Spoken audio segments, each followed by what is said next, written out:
உங்க ரத்த குழாய்களை எண்ணெயால அடைச்சி உங்க இதயத்தை மெதுவா நிறுத்த போறேன். ருசிக்கு ஆசைப்பட்டு உங்க உயிரையே என்கிட்ட குடுக்குறீங்களே. நான் தான் பஜ்ஜி.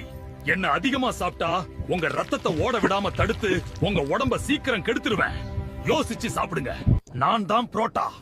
உன் குடலில் ஒட்டிக்கொண்டு உன் செரிமானத்தை தடுத்து உன்னை நோயாளியாக்குவேன். என்னிடம் சிக்காதே. நான் தான் ஃப்ரைட் ரைஸ். ருசியால் உன்னை மயக்கி உன் வயிற்றில் நஞ்சையும் கொழுப்பையும் நிரப்புவேன். ஜாக்கிரதை. நான் தான் கேக். என் இனிப்பால் உன்னை ஏமாற்றி உன் ரத்தத்தில் சர்க்கரையை விஷமாக கலப்பேன். நிதானம் தேவை. நான் தான் ஐஸ்கிரீம். என் குளிர்ச்சியில் உன்னை மயக்கி உன் ரத்த நாளங்களை கொழுப்பால் அடைப்பேன். எச்சரிக்கையாக இரு. நான் தான் கொத்து பரோட்டா பேசுறேன். அந்த கல்லுல போடுற டக் டக் சத்தத்துக்கே நீங்க அடிமை தானே. ஆனா உள்ள போனதும் இருக்கு வேடிக்கை. மைதாவால உங்க குடலை மந்தமாக்கி செரிமானத்தையே தடுமாற. நான் குளிச்சு வந்த அந்த எண்ணெயும் டால்டாவும் உங்க ரத்த குழாயை மெல்ல மெல்ல அடைக்கும். ருசிக்கு ஆசைப்பட்டு என்ன தின்னா